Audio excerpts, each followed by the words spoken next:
This video is about maintaining your water valves. Just like a lot of these other videos, this is about keeping something in good shape so that it functions well and functions properly when you want it to function properly, and also making something last longer. So we have these water valves all over our house that if we don't turn them periodically, which most of us don't, they will freeze up. And that's not theoretical, that actually happens. At a commercial building that I'm familiar with, I went to turn some of the water valves, and there were probably 20 water valves in the building, and they hadn't been turned in about 2 years, and 4 of them were completely frozen and wouldn't turn. And they were emergency shutoff valves to sinks and toilets. And so if that sink or toilet was overflowing, malfunctioning, you want to be able to turn that emergency shutoff valve and shut off the water so that you don't have overflowing anymore. But the valves didn't work. So if we were in that emergency situation, we wouldn't have the valve functioning properly. And then of course, if it freezes up, you've got to replace it so that it does function properly. And so you're incurring more expense. So this is to save yourself expense and have those valves function properly when you need them to. So this is something I do every 4 months. Just go around my house and turn all the valves. There's 2 kinds of valves generally that you may have. One is a ball valve, which is just going to require a quarter or turn to turn it from on to off, and then quarter turn the opposite direction to turn it back on. Or you might have a regular valve where you got to turn and turn and turn and turn to get it open, and turn and turn and turn and turn to get it closed. All mine are ball valves because I had them switched over so that it makes this maintenance type of thing easier, and it also makes it so that if you're having an emergency, it's easier to turn that valve. So I'm just going to take you around quickly with all the valves that I do in my whole house. I always start with the water main. So let's go to the water main. Okay, so this is my water main. Usually your water main is in the front of your house if you got a front yard, by your front spigot. So this is the water main down here, coming into this manifold, and goes in this part goes into my house for all my internal pipes, and then this goes to my irrigation. So the handle right now is in line with the pipe, telling me that my water is on to my house.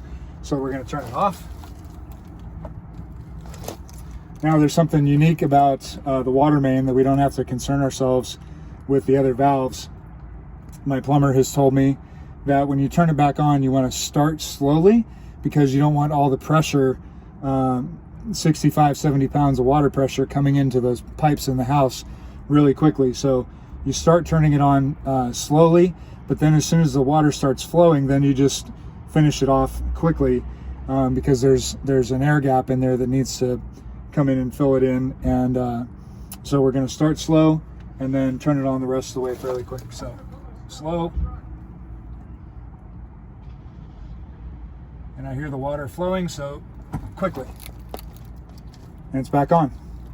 So also all these other valves, these go to my sprinkler system, and so I'm just going to turn those, turn them back. This one just goes to my hose. I use that on a regular basis, so I don't need to do that one. Next one is the valve to my hot water heater. This lets the water into your hot water heater, so if for any reason you ever wanted water to not go into your hot water heater, you'd want to use this valve, which you use during maintenance. But also if something went wrong with your hot water heater, like it sprung a leak, this valve would be super important. You'd want it to work and not be frozen. So off and back on. There is another valve on here, which is the outlet valve for the hot water heater. I'm not going to bother turning that one because I do this on a regular basis. I turn that on a regular basis when I maintenance the hot water heater, which I do every few months, and I've got another video on my channel about that you can check out. Next is the laundry room. There's a couple shut-off valves to the washing machine, one for the hot and one for the cold. You absolutely want to be able to turn these off. You don't want these to freeze up. If you ever had a leak with your washing machine, you'd want to be able to turn these off so the water would stop flowing. You have to change these hoses about every 5 years That's what's recommended. They seem to last longer, stay in good shape for longer, but they recommend changing these every 5 years. And to do that, you need to turn these off. And then also, if you ever get a new washing machine, you got to be able to turn these off to disconnect the washing machines. So we turn them each off, back on, off, and back on. Next is if you have a water dispenser on your refrigerator, you've got a shut-off valve behind the refrigerator. So I'm just gonna pull that out. Got a shut-off valve back here.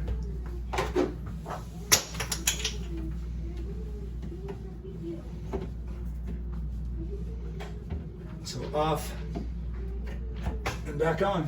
Okay, so next is the bathroom. There's two things to do in here. One is the sink in each bathroom. The other is the toilet in each bathroom. So first of all, the toilet.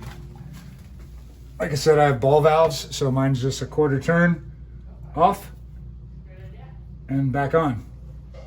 This valve is important because if your toilet was ever overflowing, you'd want to be able to turn off the water so it would stop overflowing.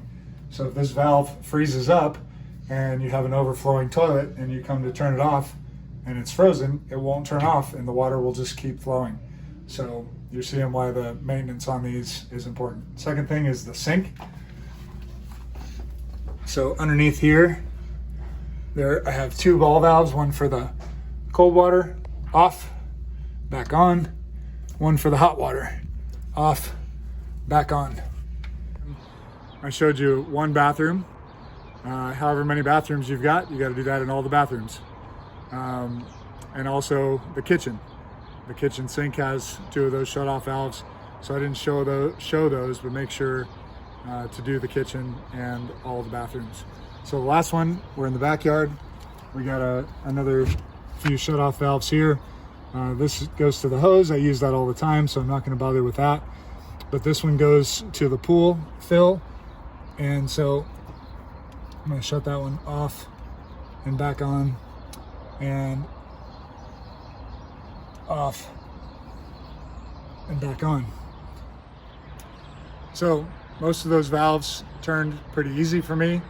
I have kind of short, stubby handles on most of my valves, which makes them harder to turn, but they all turn pretty easily because I do this every few months. Here's a few things though.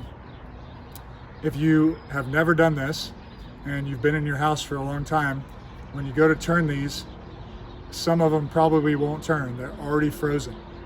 And if they're already frozen, do not get a pliers or something like that and try to force them to close, because you will likely break it and you will have water going everywhere.